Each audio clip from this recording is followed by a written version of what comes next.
l'Évangile, Notre Espoir vous présente des chroniques sur les familles de la Bible avec Philippe Chassé. La réalité biblique n'est pas tellement loin de la réalité actuelle concernant la famille. Vous allez entendre à travers cette chronique des vérités bibliques qui peuvent aider à un équilibre dans les valeurs familiales, des beaux proverbes, des belles leçons et l'histoire de David et Absalom. Écoutez bien ce que Philippe expose comme problème et solution de la famille et je vous reviens par la suite.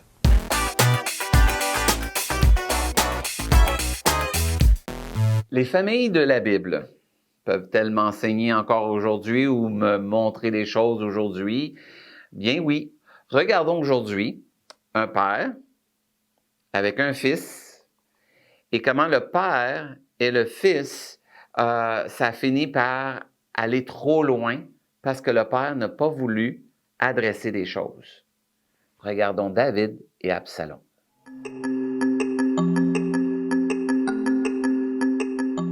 Absalom est le troisième fils du roi David. Aucun homme en Israël n'a une plus belle apparence. Il se coupe les cheveux une fois par an, seulement parce qu'ils sont trop longs. Tout le monde l'aime. Absalom a une sœur, Tamar, qui est très jolie. Amnon, son demi-frère, la viole, puis la rejette. Absalom garde le silence pendant 2 ans, abritant Tamar chez lui. Il s'était attendu à ce que son père, David, punisse Amnon pour son acte. Lorsque David ne fait rien, la colère d'Absalom se transforme en complot vengeur. Un jour, Absalom invite tous les fils du roi à une fête. Et là, Absalom ordonne à ses soldats de tuer Amnon. Après l'assassinat, Absalom s'enfuit chez son grand-père. Il se cache là 3 ans. Il manque beaucoup à David, qui pleure son fils jour après jour. Finalement, David lui permet de revenir à Jérusalem. Peu à peu, Absalom commence à soulever le peuple contre David. Sous prétexte d'honorer un vœu, il se rend à Hébron et commence à rassembler une armée. Il envoie des messagers à travers le pays proclamant sa royauté. Lorsque le roi David apprend la rébellion d'Absalom, ses disciples et lui-même fuient Jérusalem. Pendant ce temps, Absalom demande à ses conseillers la meilleure façon de vaincre son père. Avant la bataille, David ordonne à ses troupes de faire attention à Absalom. Les deux armées s'affrontent à Éphraïm dans une grande forêt de chênes. 20 000 hommes tombent ce jour-là. L'armée de David gagne la bataille. Alors qu'Absalom chevauche sa mule sous un arbre, ses cheveux s'emmêlent dans les branches. La mule s'enfuit, laissant Absalom suspendu dans les airs, impuissant. Joab, l'un des généraux de David, prend 3 javelots et les enfonce dans le cœur d'Absalom. Ensuite, 10 porteurs d'armure de Joab encerclent Absalom et le tuent. À la surprise générale de ses généraux, David a le cœur brisé par la mort de son fils. Alors qu'il avait tenté de le tuer et de voler son trône, il aimait beaucoup Absalom.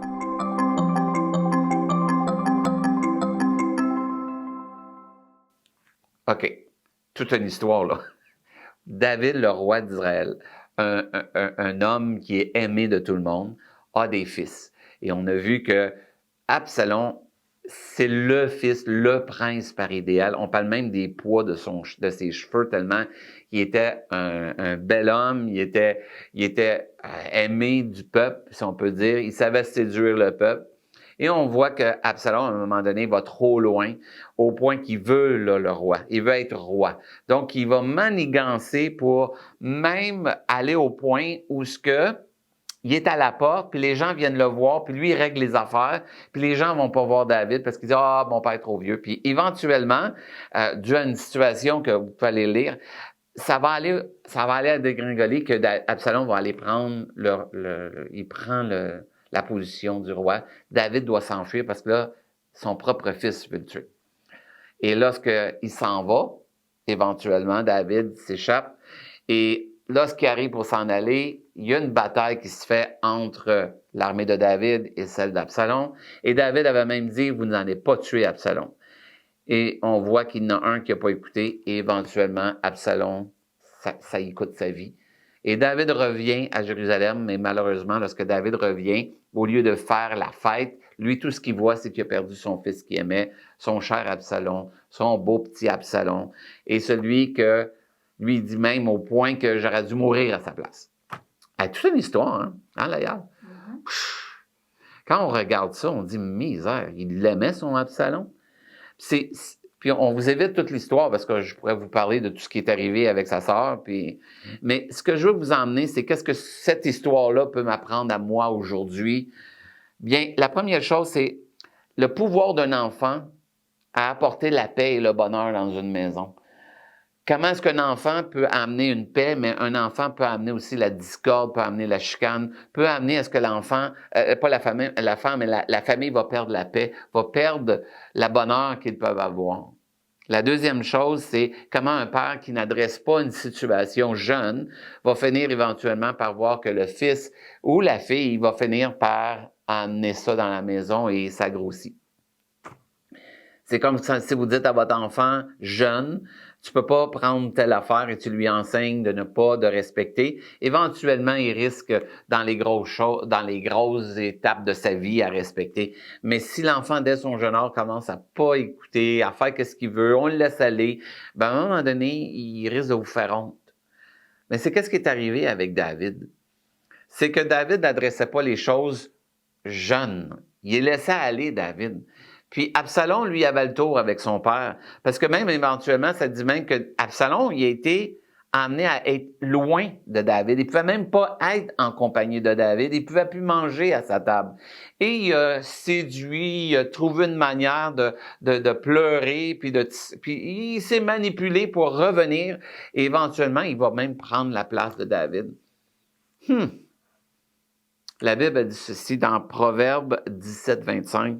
Ça dit, « Un fils insensé fait le chagrin de son père et rend la vie amère à celle qui l'a enfanté. » Alors, vous avez bien lu, c'est dans Proverbe 17, 25. « Un fils insensé fait le chagrin de son père et rend la vie amère à celle qui l'a enfanté. » Vous savez, nos enfants, faut les élever. Moi, je pense qu'une famille... Et quand c'est jeune, les enfants sont jeunes, c'est le temps d'adresser certaines choses. C'est le temps de regarder les enfants pour moi puis de dire, hey, ça, on va adresser. On adresse les choses de base, le respect, de respecter les lieux, respecter les gens qui sont là, respecter les personnes plus âgées. On peut adresser aussi le vol. On peut adresser aussi le mensonge. On peut adresser des choses banales qu'on peut enseigner à l'enfant jeune pour que lorsqu'il va grandir, il va être capable de vivre puis de contribuer au bien de la société. Chose qu'on doit avoir aujourd'hui. On ne dit pas de contrôler l'enfant. L'enfant, moi, je crois qu'il peut, comme dans le cas de David, Absalom avait des dons, des talents, mais à un moment donné, David n'a pas adressé la jalousie, il n'a pas adressé la manière que les manipulations de son fils. Il n'a pas adressé la manière que son fils agissait avec les autres autour de lui. Éventuellement, mais ça y a coûté cher à David. Qu'est-ce que ça peut m'apprendre, Layal, aujourd'hui, à moi? Ça fait peur, avoir des enfants. Hein? La première chose que moi, je trouve, c'est quand je vois un enfant jeune, je dois adresser les choses que je vois. Je dois regarder l'enfant. Et je vous encourage cette semaine, regardez vos enfants aller dans le naturel. Regardez-les. Si l'enfant, des fois, on peut voir, on essaie de trouver un lien avec l'enfant, on essaie de trouver une manière. Si l'enfant aime des Legos, je vais faire des Legos avec lui. Mais observez-le comment il joue avec ses Legos. Et même, on peut même essayer d'en prendre ou de faire des choses pour voir sa réaction face à des situations. Et lorsque je vois une situation où je vois l'enfant peut mentir pour cacher quelque chose, je peux adresser tout de suite, le sécuriser, parce que des fois, l'enfant nous ment pas parce qu'il veut nous mentir, c'est parce que c'est lui qui sent qui veut cacher quelque chose, pas parce qu'il veut me le cacher, c'est qu'il veut pas être pris en défaut. L'orgueil pogne le dessus. Mais moi, si je peux l'adresser tout de suite pour le rassurer, dire, regarde, tu peux me dire n'importe quoi. Tu peux me dire que tu as fait quelque chose et on va l'adresser pour que l'enfant apprenne dans la vie, dans les situations difficiles, à adresser les choses, de ne pas avoir peur, puis de ne pas avoir peur aux conséquences autres que on va apprendre puis on va grandir dans chaque situation. Observez les situations dans lesquelles vos enfants sont Et ensuite, on peut l'aider à, hey, naviguer. Naviguer s'il a peur, naviguer s'il est rancunier, naviguer s'il y a de la colère, comment il peut gérer sa colère. Pratiquez-le cette semaine à dire, je vais te donner des trucs pour que tu puisses apprendre. N'ayez pas peur de les adresser parce que petite chose va grandir. Éventuellement, vous ne pourrez pas contrôler, vous pourrez pas contrôler, mais vous ne pouvez pas aider à la situation parce que ça va avoir débordé. Vous voyez, encore, je peux apprendre des familles de la Bible. Donc, c'est sûr, je vais vous encourager cette semaine. On l'a bien dit. 1, développer un contact avec votre enfant, observer les situations, adresser les choses. Et ensuite, bien sûr, moi, je vous encourage à prier parce que la paix et le bonheur de votre maison peut dépendre de vos enfants. Shalom.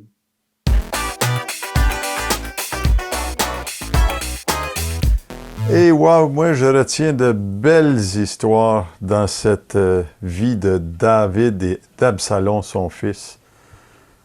Écoutez, moi je retiens que quand les problèmes de nos enfants arrivent dans leur comportement, je crois qu'en tant que père, en tant que femme certainement, on a la responsabilité de pouvoir aborder ces problèmes que nos enfants vivent dans leur comportement.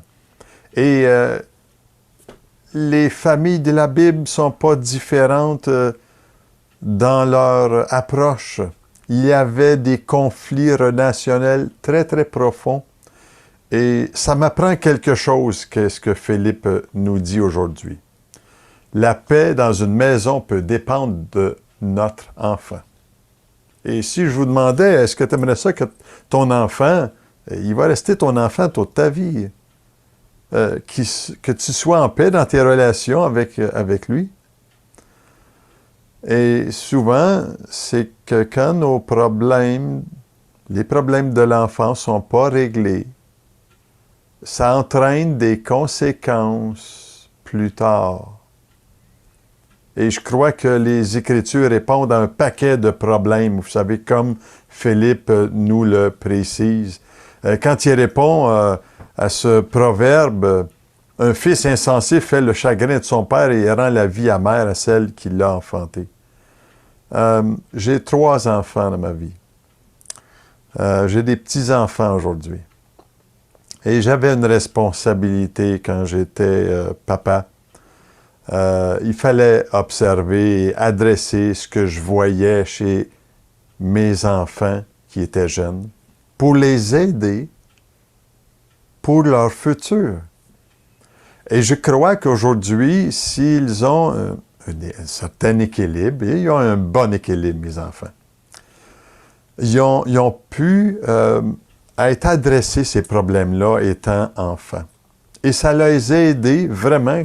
J'aime beaucoup le terme que Philippe utilise quand il dit les aider à naviguer maintenant dans leur situation personnelle. Est-ce qu'on sait réfléchir avec eux en gérant leurs sentiments quand ils sont jeunes? Est-ce qu'on sait comment aborder leur comportement? Passer du temps avec eux est la meilleure des solutions. Écoutez ce qu'ils vivent. Philippe nous parle de ses conseils, de l'importance de développer de bons contacts avec nos enfants, d'observer la situation, d'adresser les choses telles quelles, avec amour et patience, et aussi encourager à prier en famille. Je dois vous avouer que mes enfants étant rendus vieux, on leur a demandé qu'est-ce qui les a touchés le plus quand ils étaient jeunes pour les liens forts que nous avons. Puis une de nos filles a dit ceci. Ils ont dit, le temps en prière, en famille, le soir, avec les histoires bibliques, était vraiment quelque chose d'important pour elles. Et je peux m'apercevoir que la paix aujourd'hui et le bonheur qu'ils ont dans leur vie sont en partie une éducation qu'ils ont reçue étant enfants. Et vous savez, la Bible est un livre pour notre équilibre psychologique, moral et spirituel. La Bible n'est pas en train de nous marteler avec toutes sortes de choses, mais j'apprends des choses. Nous apprenons des choses. Et Philippe l'a tellement bien expliqué aujourd'hui. Ça touche vraiment mon cœur aujourd'hui. Et ma prière pour vous aujourd'hui, c'est que vous puissiez vivre en abordant la réalité de l'éducation de vos enfants dans ce qu'ils vivent. J'aimerais terminer en prière avec toi. Père Céleste, merci aujourd'hui pour cette journée. Tu vois la situation dans laquelle je vis avec mes enfants et j'ai besoin d'apprendre à pouvoir prendre ce temps, réfléchir, afin de les aider à comprendre les problèmes qu'ils vivent et qu'ils m'exposent en tant que parent. Aide-moi à être un bon papa, une bonne mère de famille, afin que, quand ils vont être vieux, ils vont avoir retenu les bonnes leçons de la vie. Merci Seigneur aujourd'hui pour cette belle journée. Au nom précieux de Jésus, je prie. Vous savez, Dieu travaille toujours à travers des relations familiales quand nous savons reconnaître qu'est-ce qui ne fonctionne pas. T'aimerais savoir plus, avoir des conseils, t'aimerais de la littérature, t'aimerais avoir de la prière de ma part. Ça me fera tellement un plaisir de pouvoir parler avec toi. Et tu peux m'appeler, le numéro est là, il apparaît au bas de l'écran, mon courriel. Écoutez, il ne me reste qu'à vous dire, soyez richement bénis.